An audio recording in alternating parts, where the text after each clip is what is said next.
Hello and welcome back to the special business meeting for the District of Squamish for Tuesday, April 25th.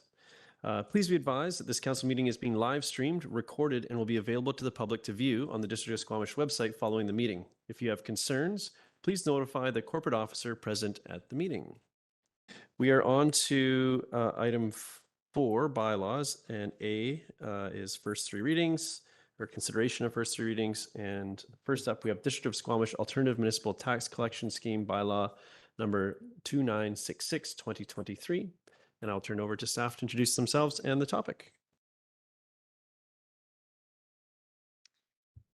Hello, Mayor and Council. My name is Rianne Sousa, and I'm the Director of Financial Operations at the District. And I'm joined here today by the District's General Manager of Financial Services, Heather Boxrud. I'm here today to present on the District's 2023 Alternative Tax Collection Scheme Bylaw and corresponding amended utility bylaws. The goal of the presentation today is for Council to review and provide 3 readings to the annual municipal tax scheme and related utility bylaws. For the community and council's background, I'll first review the legislation. The Community Charter of BC legislates that a council may, by bylaw, establish an alternative tax scheme, which includes establishing discounts, penalties, and interest, and set terms which may differ between classes. If the district does not establish an alternative tax scheme by bylaw, 2023 property taxes are due on July 4th, and any unpaid amounts after this date are subject to a 10% penalty. The district's alternative tax scheme has been in place since the 1980s. The exception is, due to the COVID-19 pandemic, the penalty dates were extended in both 2020 and 2021. The district returned to its alternative tax scheme in 2022. The key dates for 2023 are property taxes and utilities fees are due on the first business day in July, which is July 4th. A 5% penalty will be applied on unpaid amounts after this date. A further 5% penalty will be applied to unpaid amounts after the last business day in July, which is August 1st. The staff recommendation is that Council give first 3 readings to the district's alternative tax collection scheme and related utility bylaws. Thank you for your time, and I'll just turn this back over to Council. Thank you very much for the presentation. Council, do you have any questions? Seeing no questions, I'd entertain a motion. Go ahead, Councillor Hamilton, then I have Councillor French. I don't know. I scored as Hamilton first. Go ahead. I'd like to, sorry, I don't have the staff recommendation in front of me, but I would like to, thank you very much. Forward a motion that District of Squamish Alternative Municipal Tax Collection Scheme Bylaw number 2966, 2023 be given the first 3 readings. Thank you. Second by Councillor French. Any comments on this? Would you like to speak to your motion, mover or seconder? No. Okay, seeing no comments, I'll call the question. All in favor? Motion carries unanimously. Thank you. Thank you very much. Next up is District of Squamish Sewer Rates and Regulation Bylaw 404-1972. Wow. Amendment Bylaw number 2969, 2023. And do we have a similar presentation or staff presenting on this as well?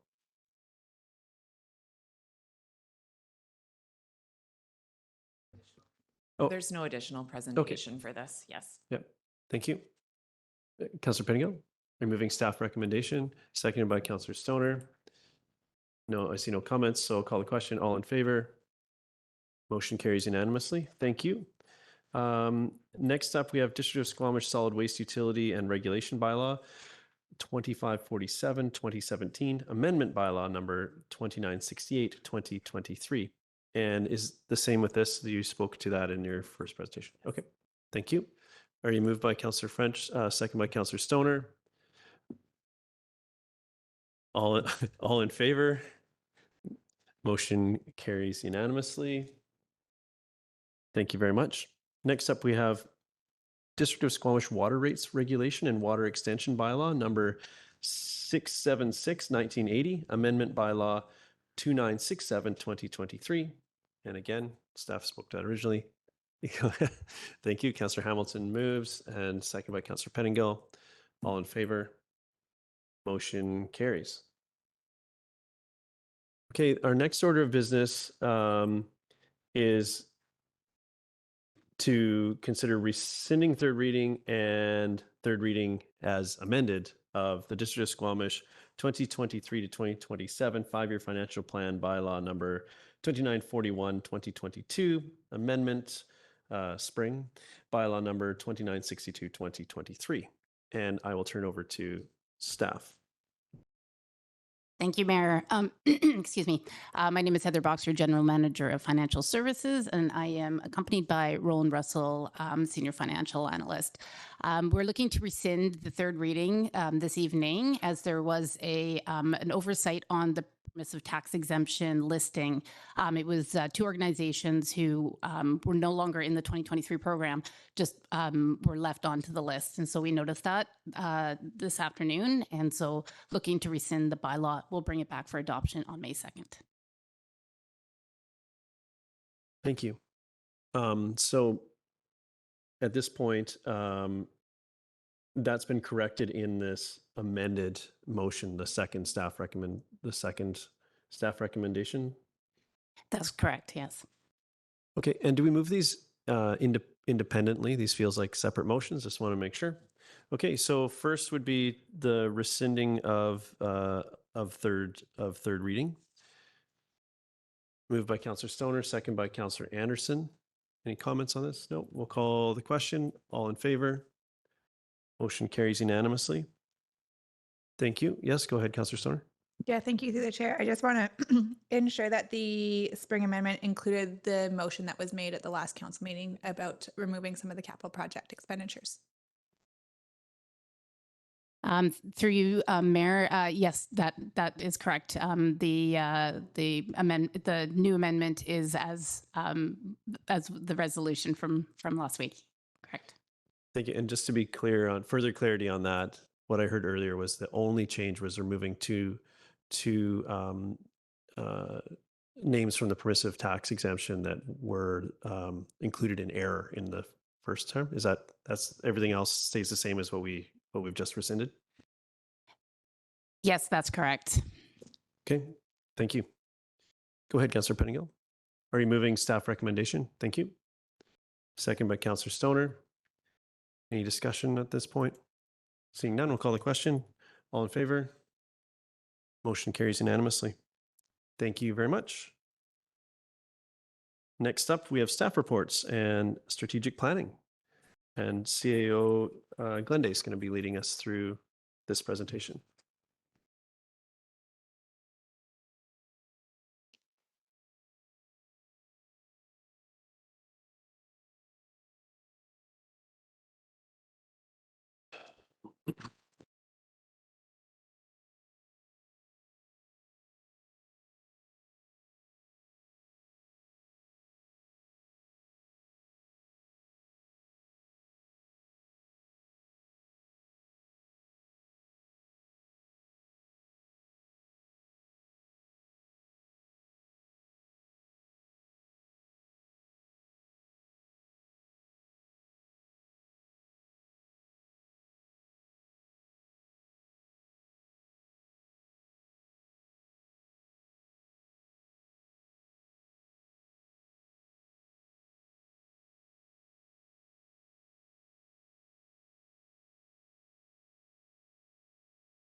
Good evening, Council. I am here, although I'm sitting alone, I need to say that the team behind me, including Council and all of the great work that you did and effort, but staff team and assistance to get the strategic plan to close to the finish line and for your consideration in its final draft form this evening.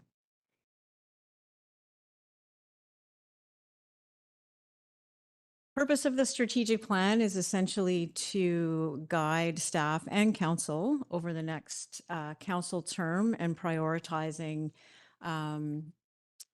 the work that we will do and also lend a filter to council's decisions going forward. But ultimately, the priority outcomes that are achieved for the benefit of the community are outlined in the strategic plan. The strategic plan is aligned with the official community plan. The vision of that, the OCP is up on the screen, and so that steers the strategic plan. So the strategic plan is a 4-year time period, and it's essentially moving the dial on elements of the OCP over the next 4 years, while the OCP itself is a longer-term vision policy. Part of the strategic plan this year, council chose to add guiding principles. And so rather than specific objectives, these are more overarching principles that council is dedicated to applying through their work over the next term. They are in the final strategic plan document that will be published to the community on the website for staff. These principles will be defined and they have been provided to council, I believe, the final wording. And if not, we'll make sure you get that while I present this. So we have transparency, accessibility, advocacy, climate change action, environmental stewardship, and financial stewardship.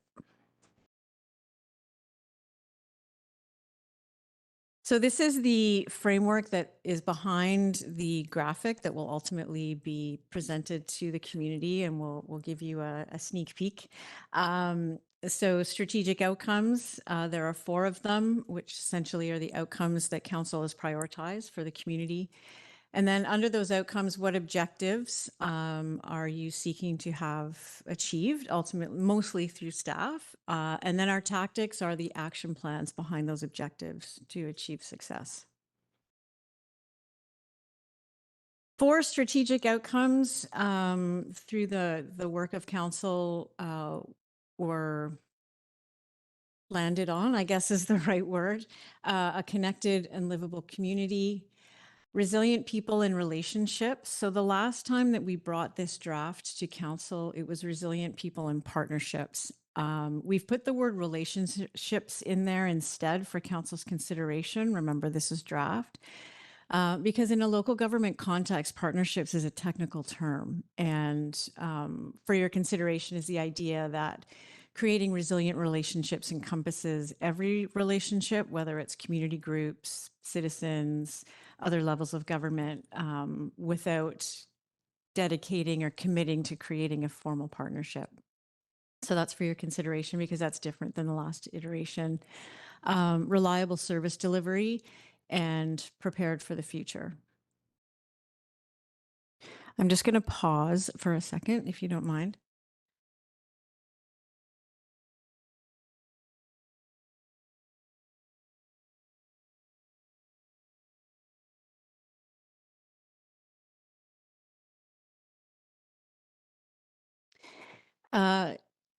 This graphic has been printed out for your consideration, and we are just looking for where it got left, and ideally will be brought into council for you to have a look at. But this is the inside of the document. It's a 1 page that flips open. So this is the strategic outcomes with the objectives underneath. So for council consideration, the final draft of each of the outcomes will be put up on the screen. So you can see the wordsmith definition of what connected and livable community is and the outcome that council is hoping to achieve.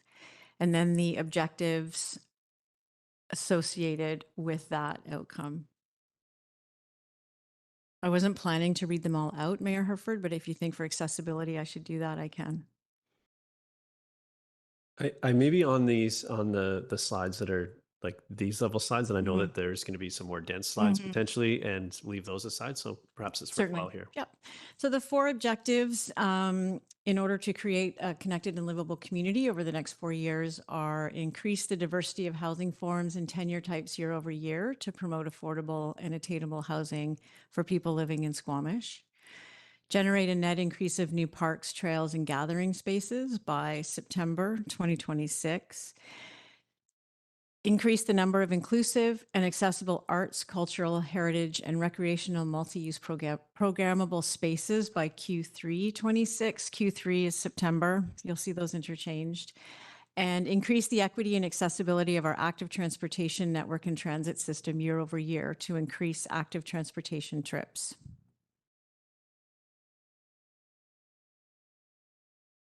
These are more dense. I won't read them out, but listed in the strategic plan, there is a robust list of tactics and an action plan that staff are currently working on to prioritize and align to the strategic plan.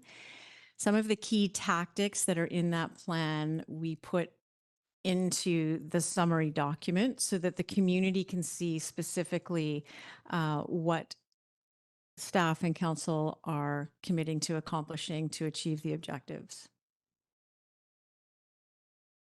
I'll go through all 4 outcomes and then discussion after that. Okay, thank you. So next up, and in no particular order, is the strategic outcome of resilient people and relationships. So build inclusion and belonging with and within the community.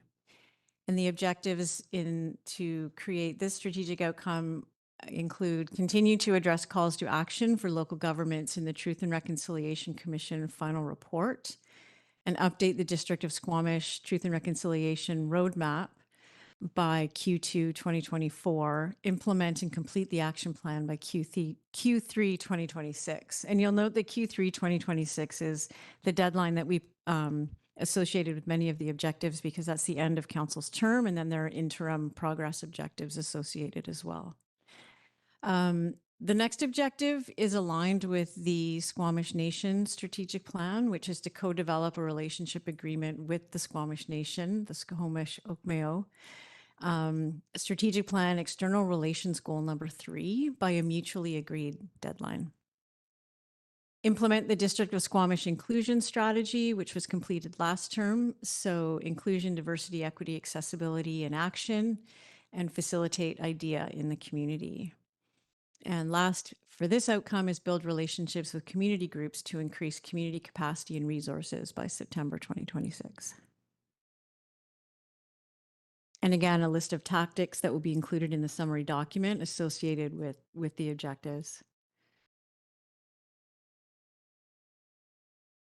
The next outcome is reliable service delivery, and the definition or the outcome that council is seeking is deliver efficient and effective municipal services for residents and businesses today and into the future. And objectives to achieve that outcome include create and implement a robust 20-year financial and asset management plan by June 2025, enhance organizational systems to improve service delivery and enhance communication and engagement with the community by September 2026. Implement a comprehensive organization development program by December 2025 to ensure human resources capacity is aligned to deliver municipal services, and reinforce business continuity and long-term infrastructure resilience through the term and by September 2026. Again, another list of the tactics that will be included in the summary document. So the 4th strategic outcome, and again, these are not in a priority order necessarily, enable a bright and prosperous future for a resilient community.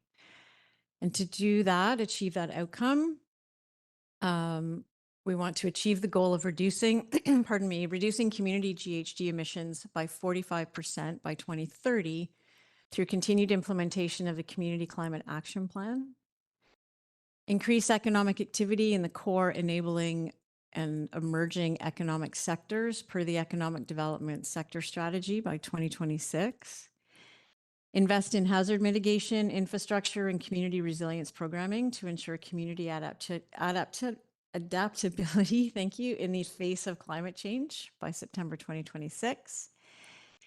And last, with this this outcome, the objective is create a net increase of employment lands and spaces, both on land and marine, by September 2026. And again, tactics.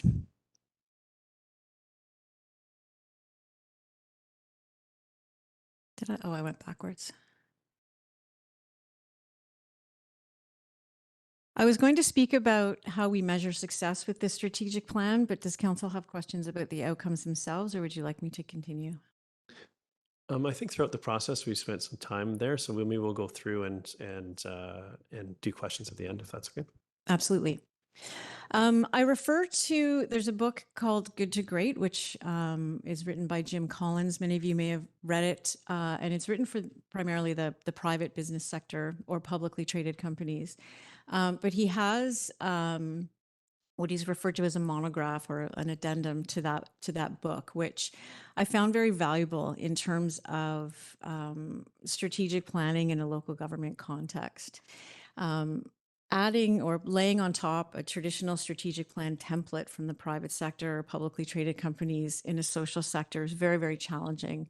And Jim Collins does a much better job of articulating it. And so I've taken some quotes out of this book.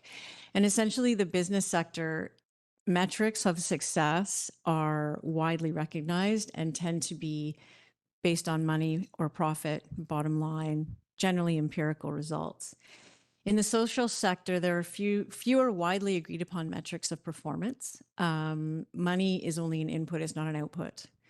And performance relative to the mission, or in council's case, performance relative to the vision in the OCP, not financial returns, is the primary measure of success.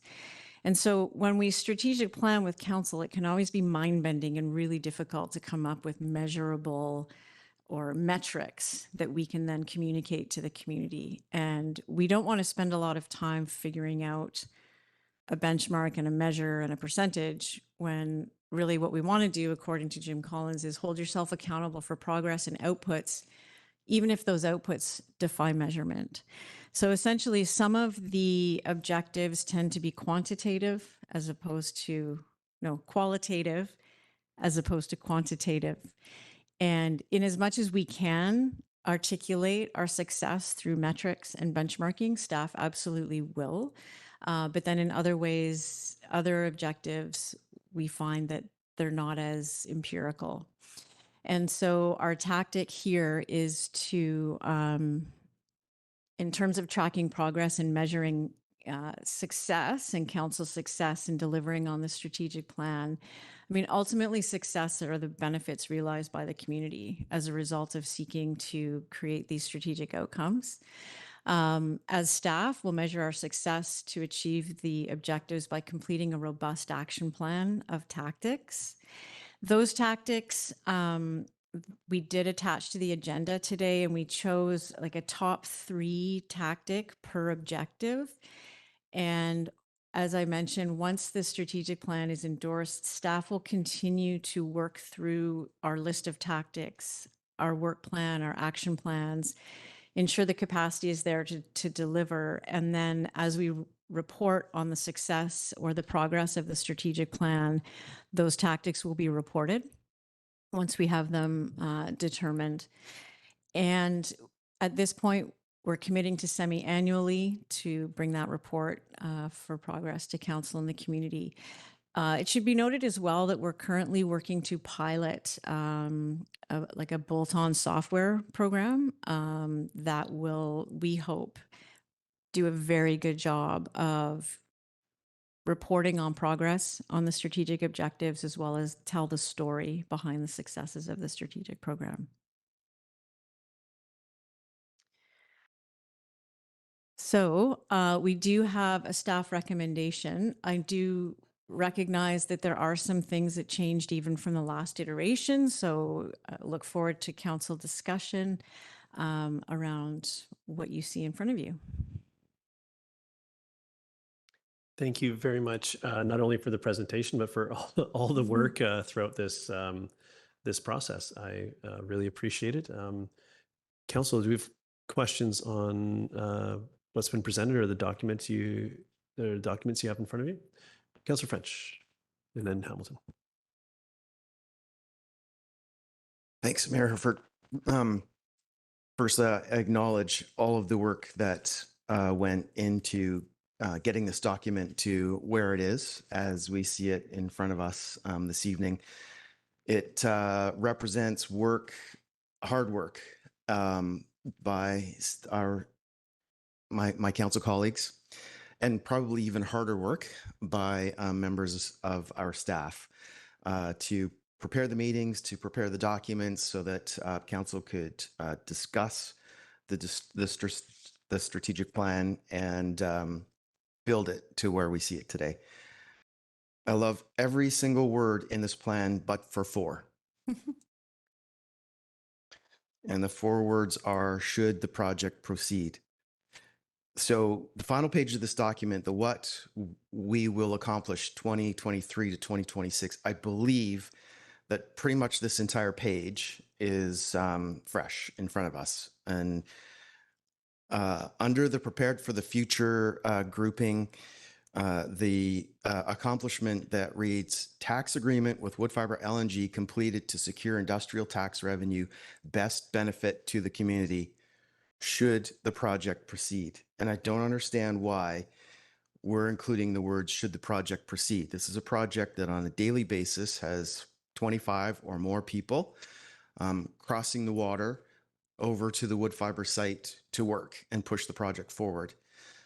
Fortis BC is amassing housing unit trailers as we speak in the BC rail yards, anticipating that pipeline workers will be coming to our community. And I see no indication that the project isn't going to proceed. So I just don't understand why those four words are in that sentence, especially in light of the fact that I think that the sentence makes complete sense if it simply reads complete tax agreement with Woodfibre LNG to ensure best benefit to the community. This isn't a hill for me to die on. However, I believe that those four words are a little bit unnecessarily provocative, and I'm contemplating a motion that might explore removing those four words. Thank you. Thank you for that, Councillor French. Councillor Hamilton. Sorry, thank you.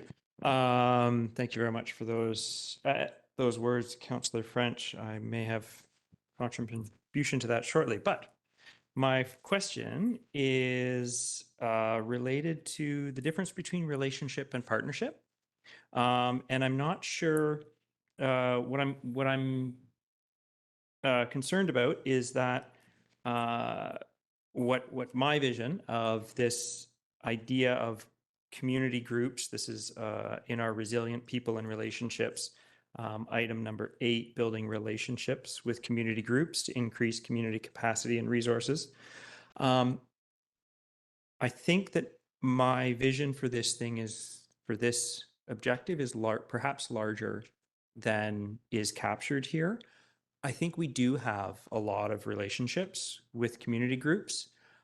What I'm hoping we can achieve in this objective is a strategic, can't put the word strategic plan in a strategic plan, but a strategic plan for how we interact with and how our community groups help support our community in an encompassing way, as opposed to in an ad hoc way with this community group coming forward with this proposal or partnership.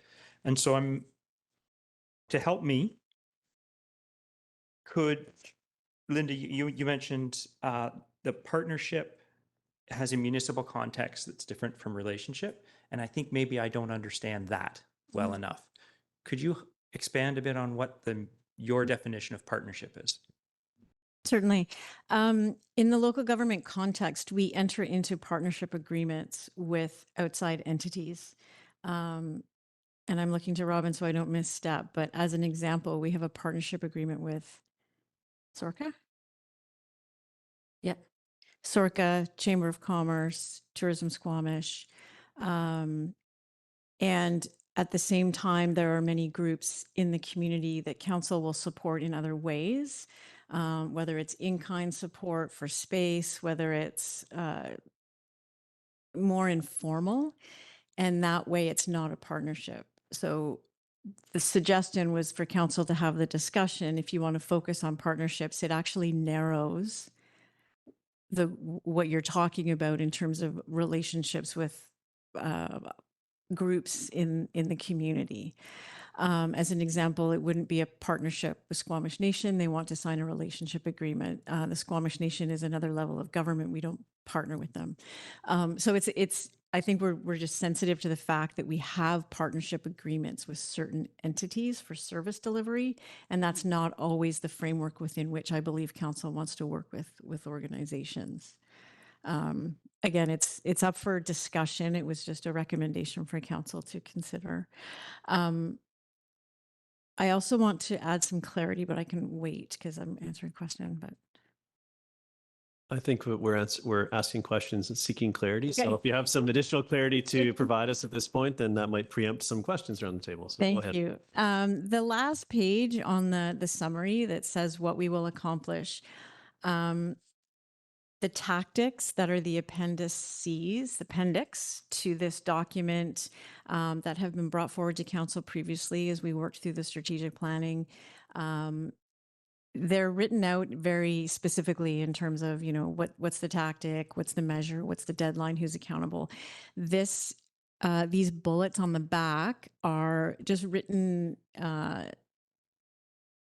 a bit more of a narrative versus in that tactical format. So the content here, with maybe the exception of one or two, mainly the tax agreement bullet, isn't new. It's just that it looks different. So we haven't gone and added a whole bunch of tactics that you haven't seen yet. The wood fiber LNG tactic, we decided to raise it up to a level of visibility, just recognizing the capacity that's going to be required to deal with that, and highlighting for the community that ultimately our role is to seek the best benefit as that project comes to town. Thank you. You're good. Council, any further questions? I had Councillor Anderson, then Pettingill, then Greenlaw. Thank you. I have to start with two questions that arise for me from the what we will accomplish section and some of the phrasing I see there. Firstly, there's reference here and later in the tactics detail to a parks, quote, parks, recreation and culture master plan. And so I guess my question is this a new describer for that plan? We are planning to do an update. It'll be version 3 of a Parks Recreation Master Plan. And this leaves me asking, well, what about the fate or the status of the arts, cultural, and heritage strategy? So is there a new scope proposed for a Parks and Recreation Master Plan now to include culture, cultural facilities, cultural programming? Through the mayor, I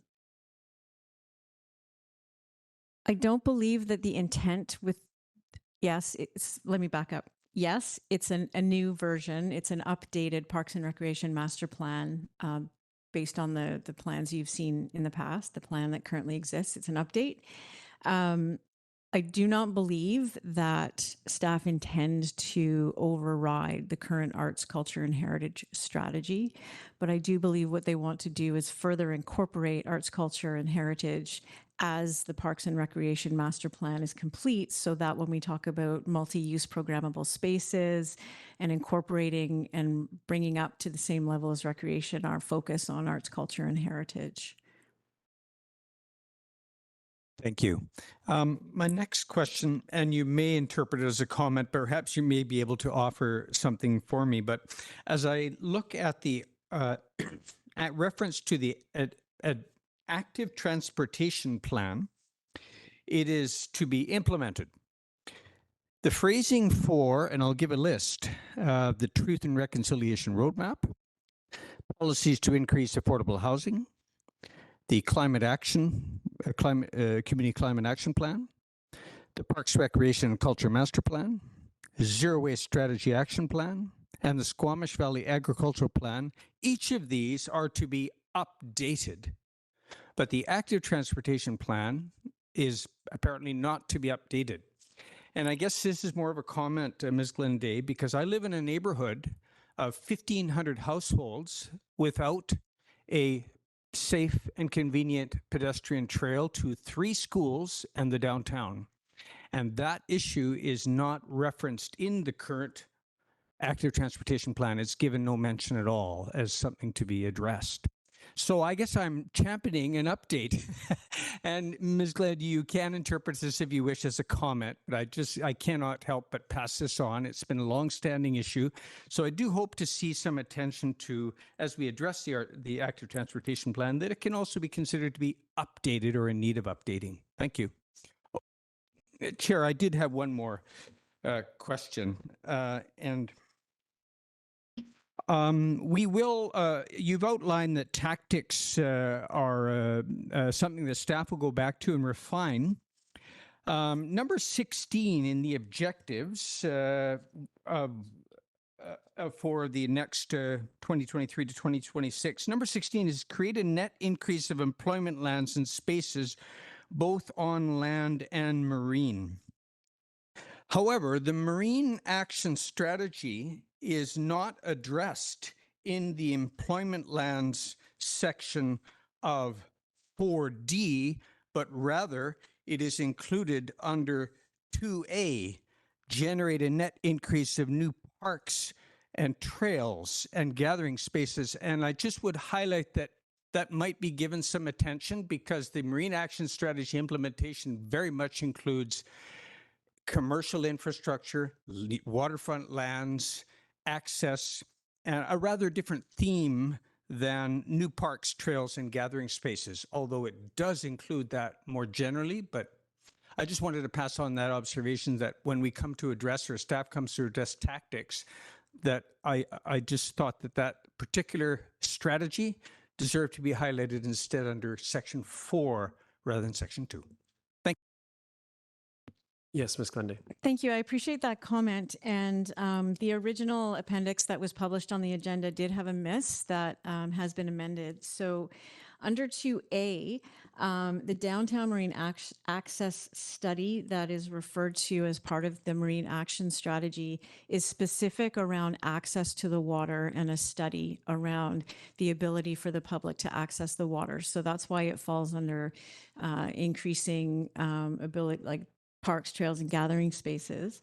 And then the implementation of the marine action strategy generally and specific to commercial and industrial has been added under objective 4C. And what we've highlighted is the sector impact assessment that economic development is following, but recognizing that the marine action strategy is a 10 to 15 year strategy that staff continue to implement.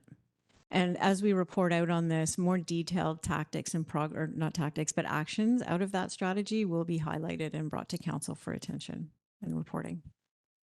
Thank you. Councillor Pettingill, and then I have Councillor Greenlaw on deck. Yeah, thanks.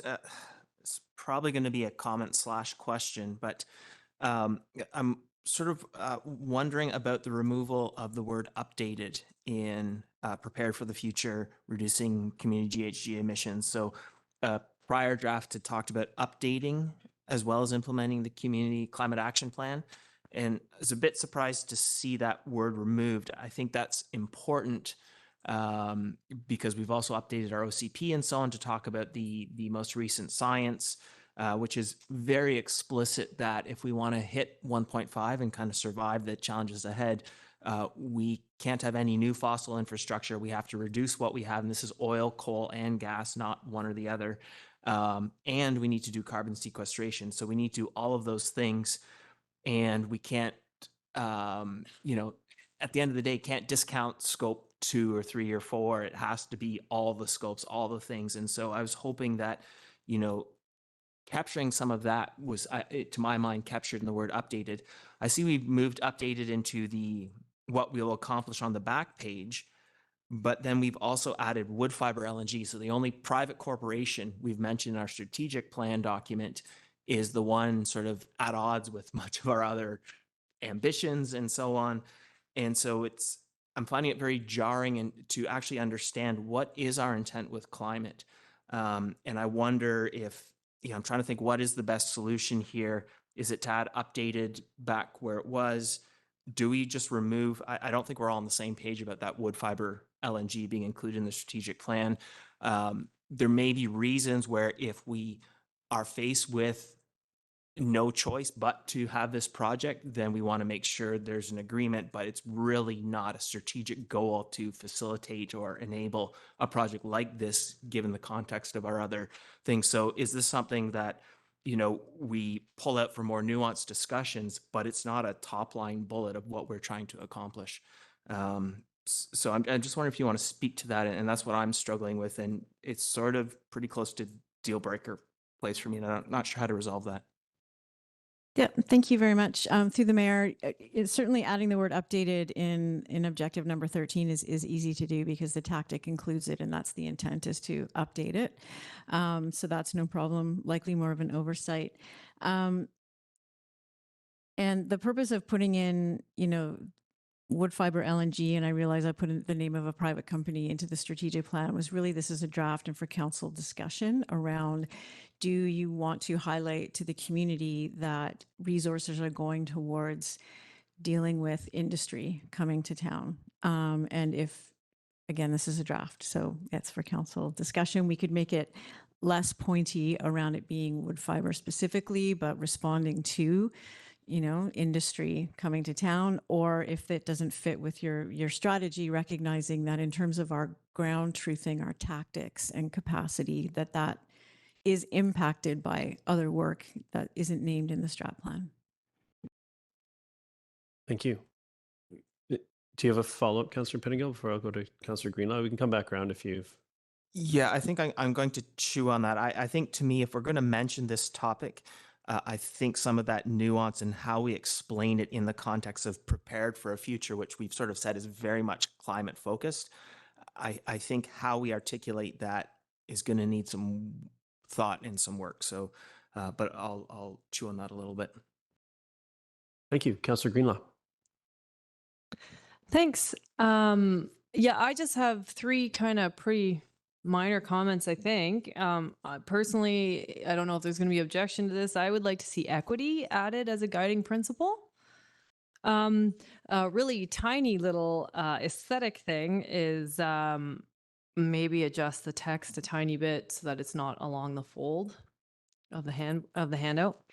And I also wanted to take a minute to respond to Councillor French's comments about wood fiber and just point out that this is a very volatile industry, as all resource economies tend to be. And they may be very deeply impacted by rising costs due to inflation. And I would caution that we don't want to, you know, get into a wording that would guarantee or rely upon tax income from this project, which is to say, I think if we do mention it, that we should leave that caveat in. There's an article from the Tyee from June of 2021 that states that since 2014, 7 of 12 LNG projects proposed for Canada's West Coast have been canceled. So I get that work is ongoing, but I don't know that it's guaranteed that we will have a project in fruition here. Thanks. Thank you. Ms. Glenda, did you have any, was it sorry, there's a comment there specifically around, equity? Was that what you were looking to add to the? Yeah, to the guiding principles. To guiding principles?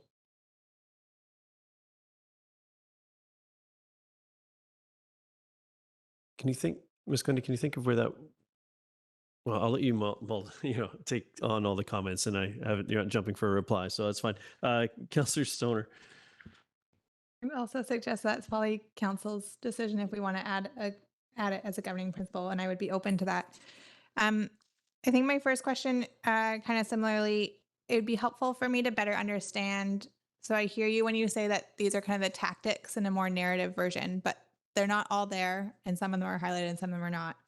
And so is there any further detail as to like which ones rose to the top to be highlighted on this page? So for me, for example, the active transportation plan being implemented is great, but that has equal weight to me in my mind for advancing the transit future action plan as well. as well as the parking strategy, which I think falls under this kind of bucket of work. So just any context as to why these bullet points over some of the others that are listed in the tactics. Ultimately, it was trying to prioritize based on the objectives to match what the objectives said, and staff are not attached to any of it, really. So it was more for council consideration. Does it resonate? Does this format resonate? And if so, if you want to add, or if this format doesn't resonate, it was a combination of creating a summary graphic for council to have and staff to have and the community to have. That's simple.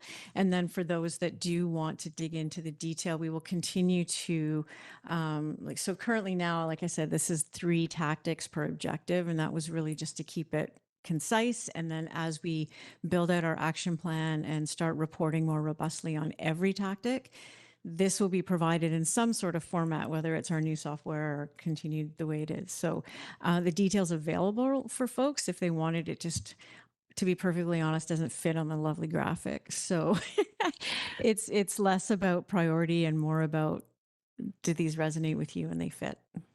I thought that might be the case. Yeah, And not I do empirical at all. really appreciate the the fulsomeness that it creates in the document, just to have like that detail at a high level. I do think that there's, given that it's the first time we're seeing it, there's a bit of nuance here in terms of what comes and goes, but also just generally my high level feedback is the title, I think, would be better articulated as what we strive to accomplish 2023 to 2026. Just trying to bolster that a little bit in terms of some of those are really big goals.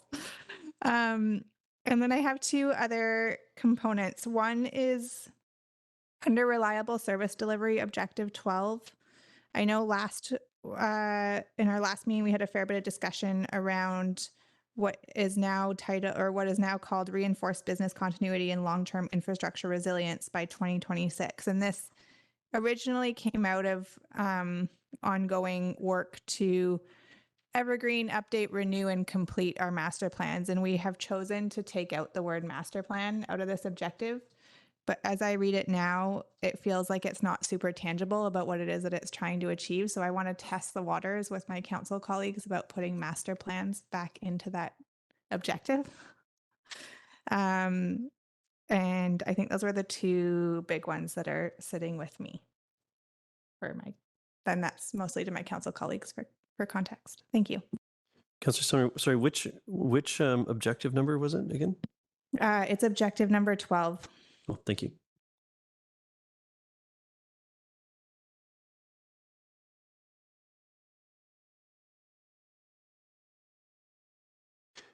Councillor Hamilton, go ahead.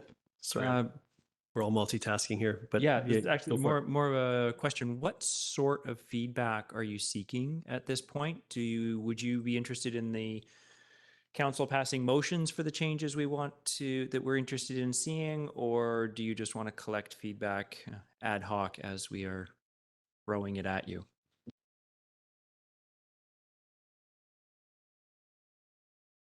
Yes, we're trying to get to adoption here, so we need to. That's where we're trying to get. So if there is a sticking point, then we need, or sticking points, then we need to grapple with these now, so that we can put our energies towards accomplishing these things. That's what we're looking for. So, Ms. Glende. Hi, I can provide some help to that question. I'm taking notes right now of what council is suggesting and what could happen. I mean, if there are like major changes and council's not comfortable adopting it tonight, we could take that feedback away and bring it back for adoption, or you could adopt it with the following edits, and then council would have to agree as a body on all of the edits. But if you'd rather adopt the strategic plan with ideally unanimously, then we either do a motion for every edit or you have us bring it back. Okay. I'll come to you, Councillor Pettingill. I just want to, I think we're in an interesting place where we're going to be doing some comments and some questions here. I just wanted to chime in on a couple of the themes that I've heard here for consideration of my colleagues. I do think it's important that we have wood fiber listed. I think it could maybe or that project, we could step it back to say major industrial project or something, but we all know what that is. And I think naming it out,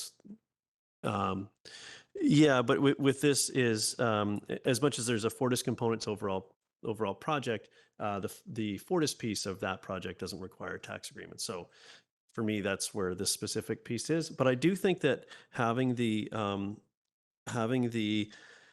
a caveat, whether this is the right caveat or not, I'm open to, but should the project proceed, because I don't want any wording here to be considered, or any of our work to be considered endorsement of the project. I think it's important that we interact to recognize that it's going to take capacity to negotiate on behalf of the community for benefits. And that's the discussion that we're having, and those benefits come in the form of taxation in this context. And I think that leaving out the should the project proceed is a stronger endorsement, or could be conceived as a stronger endorsement. So I'm comfortable with where it is, both being included at all and having those words attached to it, because that's essentially where we are now. The likelihood of that is something that's debatable around the room. Strong likelihood over here and less over here is what I heard earlier. But I don't think nothing's 100% until until the mission, till it's been accomplished there. So I think it's fair, and it's not overly editorial, which I think there's lots of opportunity for comments either way to be much much more controversial either way. So I'm comfortable with that. I do like the suggestion that on this back page, what I'm working from, what we will accomplish, is I do like the idea of striving to accomplish, but recognizing that this is also a selection of tactics that's not necessarily prioritized. So when we say what we will accomplish, it's quite strong considering that there's other pieces.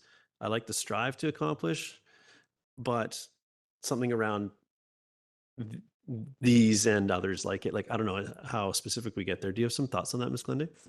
Yes, in fact, what this used to say was some of what we will accomplish.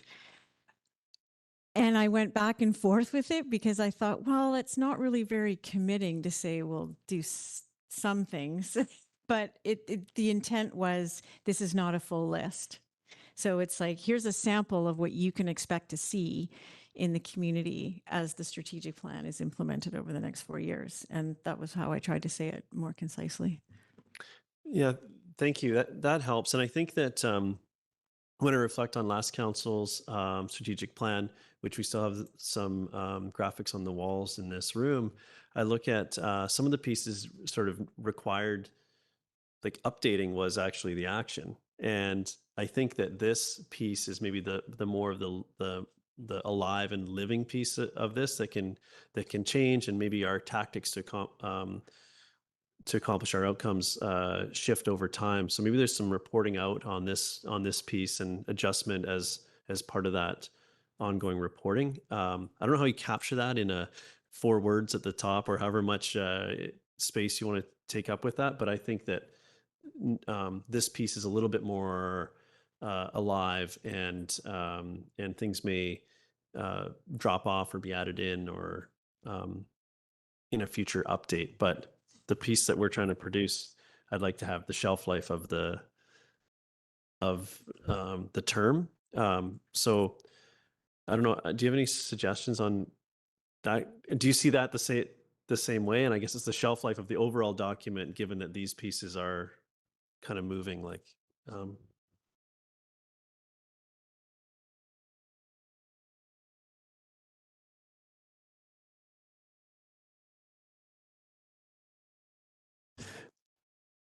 Councillor Pettingill, I see. Are you going to try to add some clarity to my ramblings on this? Is this what you're going to attempt to do? Well, yeah, it was a suggestion, and I think it aligns with what you're saying, maybe. But I guess for me, what I've heard from my colleagues is there are a couple things that I think we're probably in agreement, or pretty close to agreement on, you know, the first page, the middle pages. For me, this piece, I think the wood fiber piece jumped out to me as jarring and contradictory without a lot of more explanation. But I agree with some of the other comments from my colleagues that in general, like why these ones were pulled out and not the others. And to me, this feels closer to a work plan, maybe not quite that, maybe a level above, but also something that we will each year as we get into budgets, we will deal with budgeting and so on. And so my inclination at this point is actually to suggest we approve this things maybe with the 1 or 2 word changes.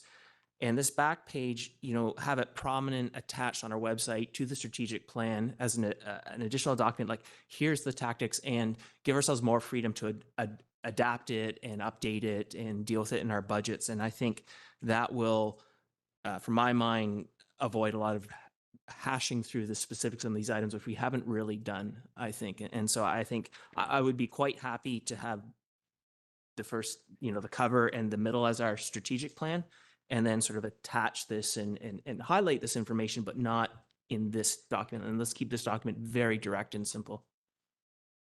Thank you for that suggestion. That would accomplish the the goal that I was starting to crystallize for me. Yeah, go ahead, Councillor French. Very happy to say that I completely agree with Councillor Pettingill. In saying that, in the discussion around wood fiber LNG showing up on the back page of the strategic plan, if we keep "should the project proceed" in the wording, that means we have no tax deal if the project doesn't proceed.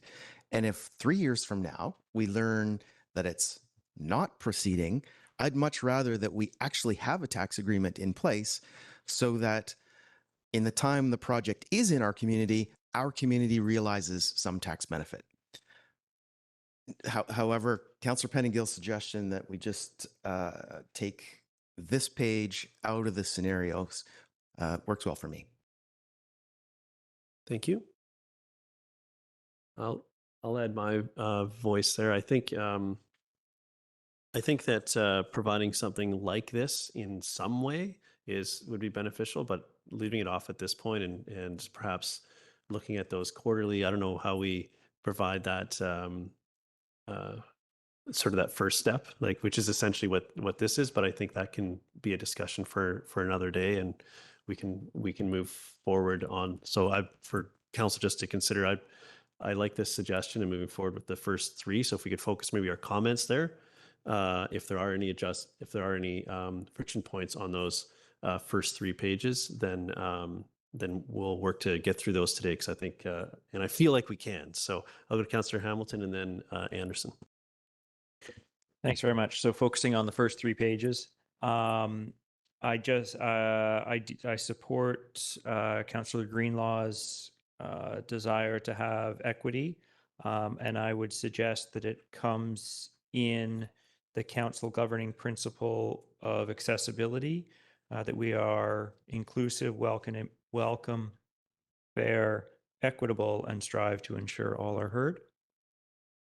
And I support Councillor Stoner's idea to put master plan back into item number 12 on reliable service delivery.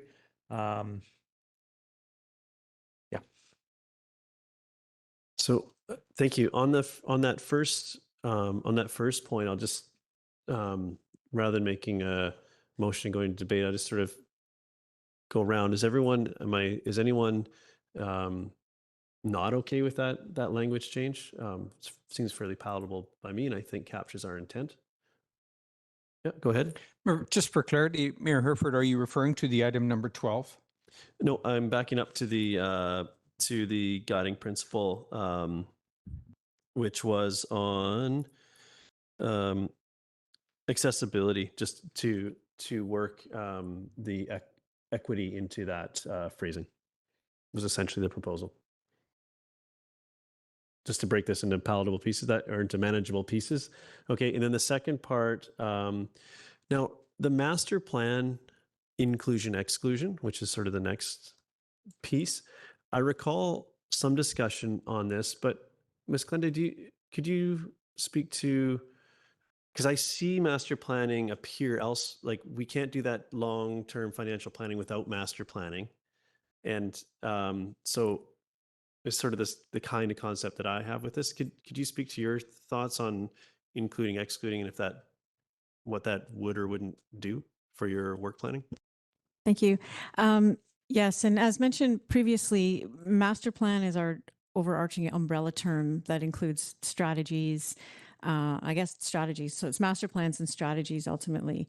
And we tend to think about master plans primarily in the infrastructure world, but we also have a human resources strategy, technology. We have an overarching strategy around cybersecurity.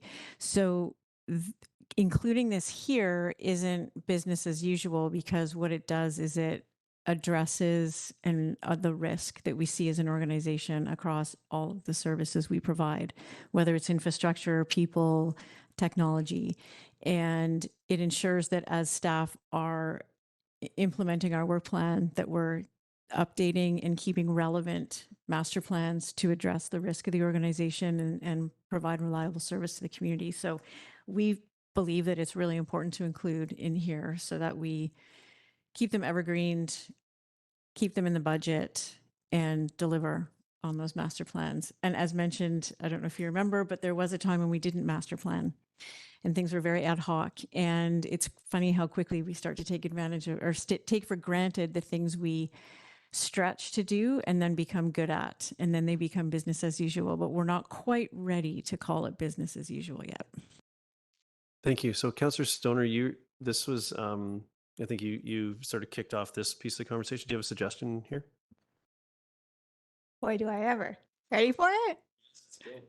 Update and implement the district's master plans to reinforce business continuity and long-term infrastructure resilience by 2026. Council, we see some nodding. I'm in case we haven't picked up on, I'm trying to compile this all in one piece so that we can send staff away with clear direction. So I'm seeing nods around the table. Speak now or forever. Okay. Thank you for that edit. Now, on those first 3 pages, are there any additional comments? We made a couple adjustments here. I think we're moving in a direction. Yeah, Councillor Pettingill. Yeah, I would like to suggest that we put the word updated back into the GHG emissions goal. And this is, I think, consistent with what I recall we last spoke about. I think it captures some of my concerns around, having a discussion, thinking about scope and, 45% relative to what year, and just providing some of that clarity. I think the updated would get me to close enough that I would feel comfortable. And so my suggestion would be achieve goal of reducing community GHG emissions by 45% by 2030 through implementation of an updated community climate action plan. Through an updated community climate action plan? Yes, and so my thinking there is that does not preclude us to continue working. We know we have one, we will continue working, and then sort of that goal, though, will ultimately be achieved through an updated plan. We've seen that in the tactics, updating it. So I just think, for me, that's clear enough. I'm just hesitant to sort of say, to leave the impression in our strategic plan that we're not changing anything. We're just sticking with the existing plan we have, which isn't our intent. Yeah, yeah. Go ahead, Councillor Stoner, then I have a thought on that as well. Yeah, I suggest that we still keep the word implementation though. So suggest that we say through updating and implementation of, because I just feel like we risk just updating and then it just sits there. I think the action is to implement the actions of the updated plan. Thank you. And I think that the update piece, and I understand the importance of words and we need to put them front and center, but that plan speaks to the need of it to be updated to achieve our goals. So I think it's fairly redundant, but it's also not a deal. It's just it's language, and I think that I quite like Councillor Stoner's wordsmithing there that will give the direction that we're still moving forward. We're not waiting for an updated plan. Our next action isn't waiting for an updated plan before we take action. It's continued implementation and updating. So I like that. I like that feedback. Is that okay with you, Councillor Pettingill? Is there anyone else feel strongly about that piece? Okay. So we've provided some edits. Were there any additional edits to the first 3 pages? I feel like we're getting close here. Councillor Hamilton. It's taken me a little while to process this in the background, but it's coming to fruition. I had a plan that included something from the 4th page, and then 4th page goes, so now I'm back to a plan. Anyways, on point 8, back to our building relationships. In order to capture what I'm hoping to get from this point in the next 4 years, I'd like to suggest the following wording: implement a plan to develop a community partnership strategy that includes implement a plan to develop a community partnership strategy in order to increase community capacity and resources by September 2026. My point there is that it's a strategy that we need to develop on how we are going to best interact with our community groups. It's not just, if you want to partner with us, here we are.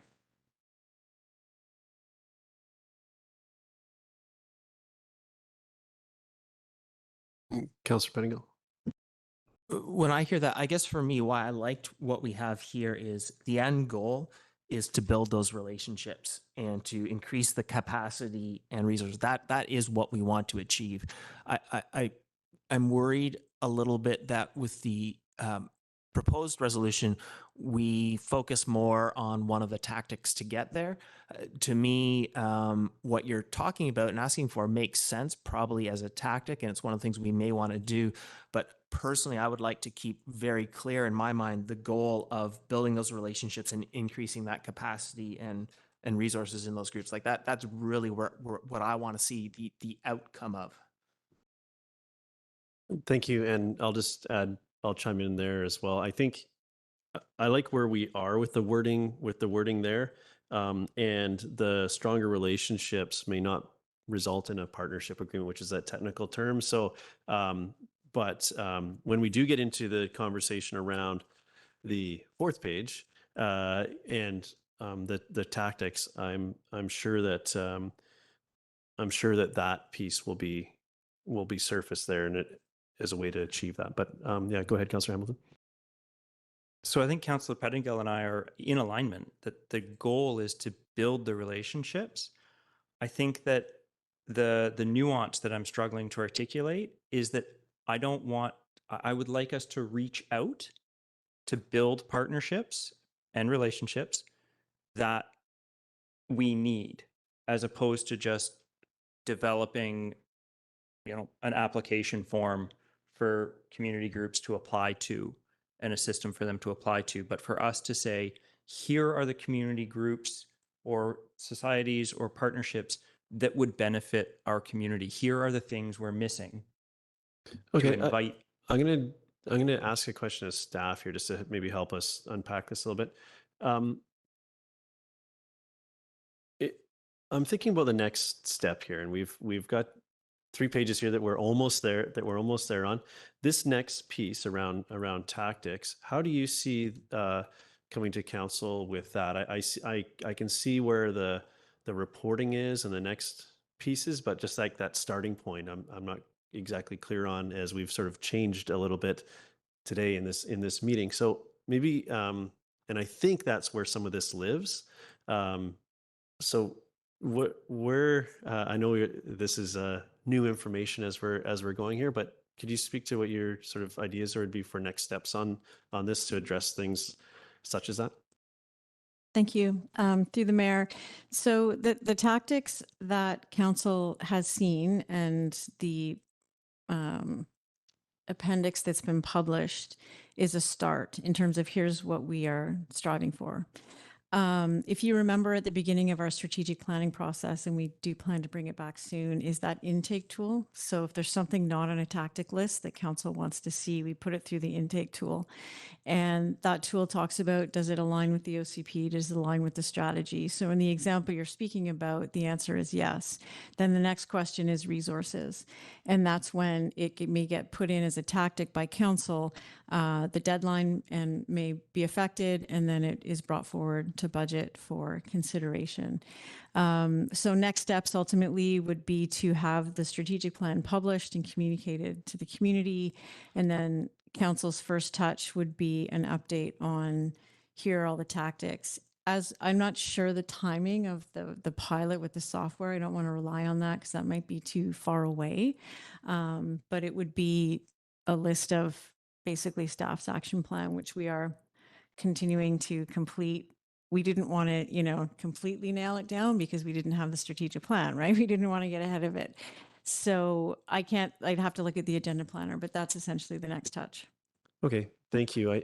Yeah, that makes sense. And I envisioned this really providing the input into the budget being surfaced really during the budget process when we come out to how we're going to resource to actually achieve these things. So, so with that in mind, and knowing that there's another touch point coming, I think I'm comfortable with where we are, and I think I do think that those that have spoken to it are aligned in their objective, and it'll be up to us to be disciplined to remember to keep that front of mind as we look at these tactics and resourcing these things going forward. Is there anyone? Is there anyone that's that thinks that a change here is absolutely necessary to or standing in the way of adoption of this? Councillor Anderson. Just to be clear, you're referring to the first 3 pages, and we're going to come back and discuss the what we will accomplish page? Yes, Ms. Glende's outlined sort of the how we'll touch that. We're just not exactly sure when, but we're taking it the first three pages and the edits that we've provided here tonight. So with that, seeing no other hands, I'm going to move that adoption of the strategic plan as largely as presented tonight, incorporating the edits provided to staff. And that is the first 3 pages, to be extra clear, as that was one of the edits provided to staff. Is there a seconder? So actually, we go to Char, did you capture that, or would you like me to? I'm unlikely to state it exactly the same the second time. I think that council endorsed the 2023-2026 strategic plan as. Oh, hold on, Char. Okay, sorry. Thanks.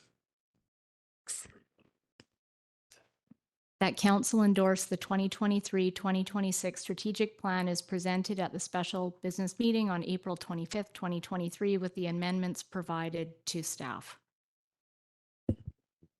And one of those was removing the last page, which I added as commentary, to be clear. So we're talking about the first 3 pages and the comments that we did the straw poll around.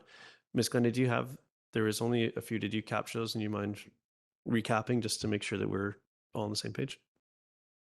Yes, I can recap them, and if Char wants to, Ms. Pollock wants to capture them for, I don't know what that term is, but thanks.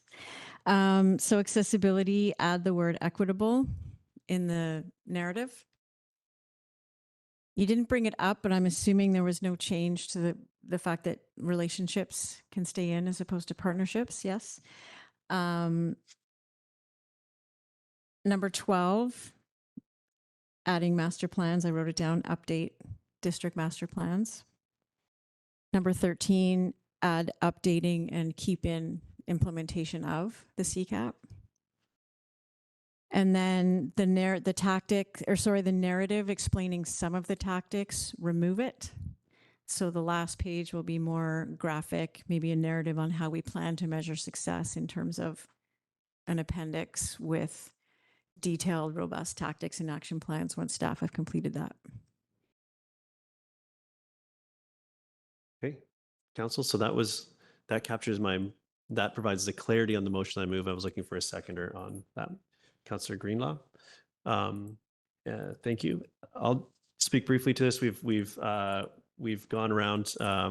We've all spoken to various pieces of this. I'm really excited to be at this point. I know it took a lot of work to get here by not just the people in the room, but the whole organization to really start ground truthing what is possible. And I'm really looking forward to moving the dial on these things with everyone here as we go to the next steps of implementing this. So thank you very much for the work. And I'm clearly speaking in favor of adopting our strategic plan. Thank you.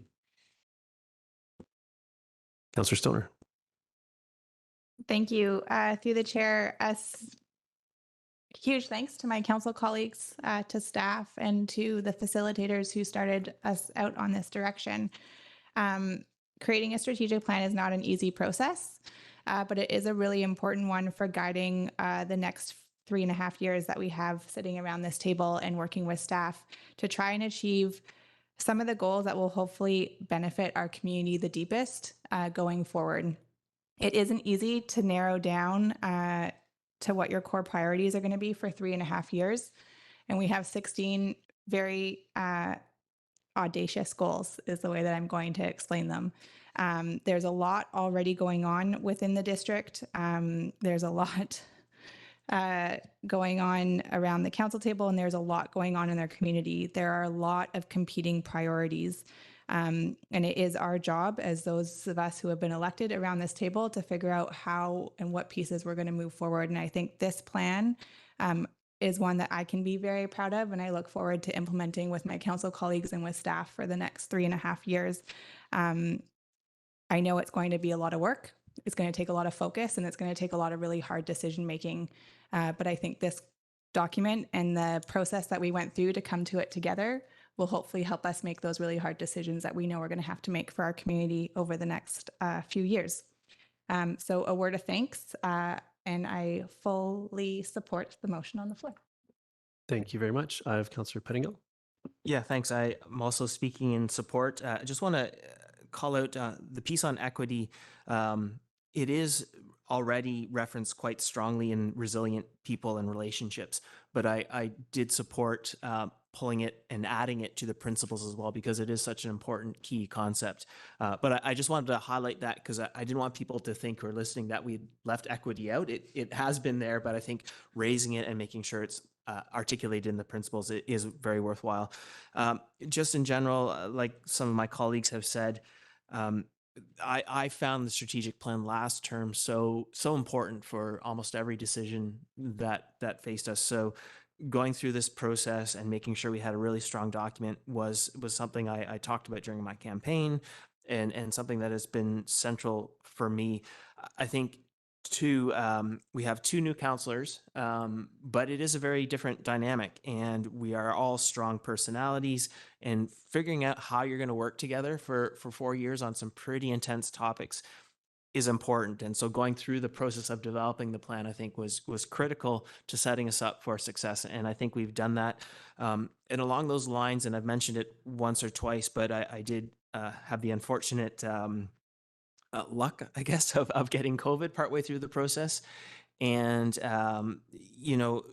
doing these things in person is a lot better. And there would have been reasons, or, just technical and otherwise, to have me miss some of those meetings. But the amount of effort and support from my colleagues to include me is very much appreciated. And then I think spoke very well about our intent as a council to work together, even when we don't agree, even when there's difficult topics. And so having gone through this process, figuring out where there's compromise, and there is compromise from all of us in this, I think gives me a lot of faith that this is going to be a strong council, and we will face difficult decisions and compromises together. And so I thank all of you for that, and staff as well for their support in that. Thank you. Councillor French. Thanks, Mayor Herford. And in an exercise, or speaking in favor of the motion, in an exercise like this one, not everybody gets what they want. And I think that our discussion here tonight has illustrated that. Not everybody is getting what they want out of this strategic plan. we've gone through a process that has involved give and take and give. It's been a negotiation from the very beginning, right up until this moment, right now. And in a process like this, the people who were involved in it have a choice. The group can either be divided or the group can come together. And as Councillor Pettingill has eloquently shared, we came together. And we've gotten ourselves to where we are today together. And through to the end of the term, we will work this strategic plan together. And it'll be a document that I'm going to be proud to share in our community. Thanks, Mayor. Thank you, Councillor French. Any other comments on the strategic plan? Okay, yeah, go ahead, Councillor Hamilton. I want to actually call out and thank Ms. Glenday for taking a leadership role in the last phase of this strategic plan. That was a very large burden that you took on, and I know that you were supported by your staff along the way. So thank you to all the staff that supported you in these last few weeks of the strategic plan. Thanks. I look forward to implementing and achieving these audacious goals. Thanks. I do like the addition of audacious to the meeting. That's true. I'm with you there. Seeing no other hands. Oh, yeah, go ahead. I would just briefly like to also acknowledge the work of Linda Glenday and staff in this project. We've had a strategic plan over the last 4 years that has served us very well. I think this one is going to serve us even better. We've done some collective learning. There's new experience to draw from.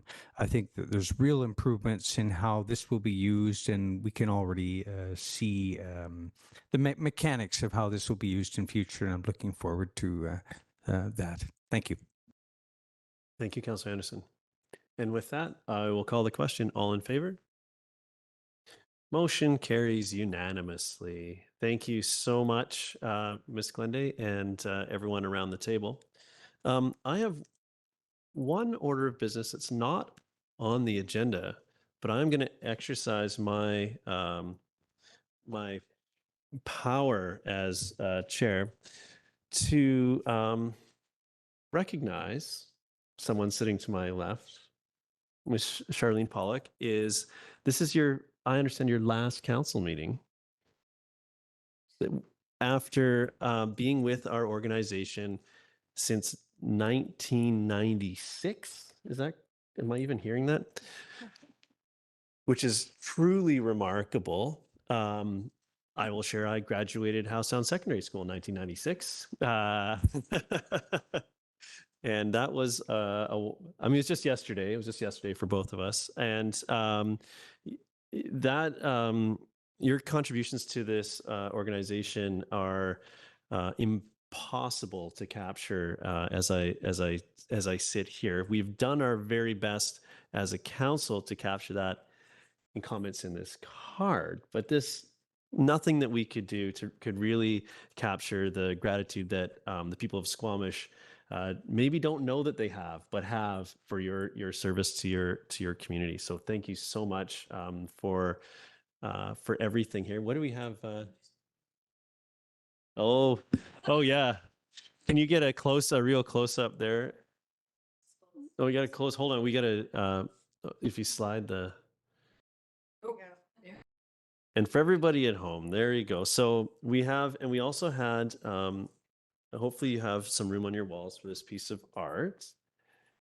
And there's a card there for you, signed by all of us. Thank you so much. And more than a little jealous of some downtime, and I'm curious to see how what retirement means to you. And so please come and visit, and maybe write a smartly worded email as whenever you deem that appropriate to keep us in line here. So thank you very much, Shar. And I'd open it up if anyone else wanted to. Yeah, go ahead, Councillor Stoner. Thank you. I can't imagine coming into City Hall and not having you here, Shar. It's going to be a change of pace for sure. I can't think of somebody who's more humble I'm being honest. That's the word that comes to mind when I think of the amazing amount of work that you put in for this organization, to support our staff, to support council, that maybe goes unnoticed on the day to day, but is so immensely valuable. And you're the kind of person who isn't going to stand up and wave your own flag. And so I just want those out in the community to know that this organization would not be the same without the years of dedication that you have given to it. And I want to thank you so much for that and wish you the very, very best as you choose to go on and retire. Councillor French. Thanks, Mayor. And I want to share a story of my experience of interacting with Charlene. For some time now, the councillor mailboxes have been in Ms. Pollock's office. And so what that means is anything that gets delivered to the councillors that is in the form of paper goes into a box. And I always feel when I go to check my mailbox, if Charlene's going to be working away, it's going to be intrusive, because there's no way around. You're in there, you're in her office, you're in her space. And I always feel as I'm going in, oh, I don't want to bug her. And then when I actually get into Miss Pollock's office and she realizes a counselor is there to check the mailbox, she stops what she's doing. She gives the biggest smile, says hello, and makes me feel welcome every time, even though I'm intruding on her work. It's really all you need to know about what it's like to work with Charlene Pollock. Thank you. Thank you. And I no longer have one of those mailboxes, so I have had that experience, and but it's exactly like that when I run in with a quick procedural question or whatever I need. Councillor Pettingill. Yeah, just that I think it's hard to add on to what my colleagues have said. I think they've really captured a lot of it. I think, though, for people who don't realize, there's just so much coming at you and so much going on in a meeting and so much to stay on top of, and having sort of a clear agenda and someone you can go to and ask questions about process and understanding is just so important to feel that you have the confidence that you're not getting sidetracked about some process thing or just I think your calm demeanor and like Councillor Stoner said, you're not out seeking attention. You're just always there, rock solid. And it made me, when I come into the office, feel like, okay, we got this, because we have these exceptional people that are keeping us on track and making sure that everything flows exactly the way it's supposed to be. And if we do get it wrong, we'll have the help we need to get it right. And so it's just been so wonderful to have you. It's there's a lot of change happening, and sometimes it's harder than other times. And wish you all the best. This is one change I kind of wish we didn't have to make, but I'm very, very happy for you. And so all the best, and thank you. Anything else anyone else want to chime in? I think, Councillor Anderson, Brett, do you have a story from 1996 you could share with us, Councillor? No, I just wanted to pass on happy curling, happy golfing, happy gardening. Well deserved. All the best. Yeah, thank you. And thank you so much, Shar. And this barely scratches the surface of the importance of this to your community. So thank you so much. I don't know what to say. I'm so touched. I have a microphone here, and we've got another couple hours before we need to have a motion to extend, if you'd like to have a speech of any sort. Oh. Won't be a couple hours, really short, but I just want to say thank you so much. I'm really, really touched, and it's been such a pleasure to work with all of you and to work at the district. Thank you so much. Thank you. Okay, so with that, I'll be looking for a motion to terminate, which goes. Close. Yes, sorry. Thank you. I almost got it. Now we are in, or motion to close goes to Councillor Stoner, second by Councillor Hamilton. All in favor, motion carries. And now we're going to recess and set up for the close. Thank you.